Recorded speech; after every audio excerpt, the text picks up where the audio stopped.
वफाकी वजीर Maryam Aurangzeb mayor Islamabad football cup की इख्तितामी तकरीब में पहुंची तो मुश्किल सूरत हाल में फंस गईं। मेजबानों ने तो खूब आवभगत की, लेकिन कुछ मनचले नौजवानों ने वजीर आजम के खिलाफ नारे लगाकर उन्हें और मुंतजमीन को परेशान कर दिया।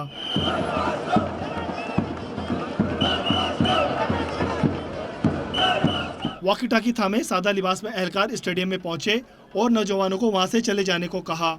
कुछ चल दिए लेकिन कुछ अड़ गए। कैमरे की आंख ने सरकारी एहलकारों को जबरदस्ती करने से बाज रखा। कुछ न बना तो एहलकार नौजवानों के साथ ही बैठ गए, लेकिन दूसरी जानिब नारे गूंजते रहे।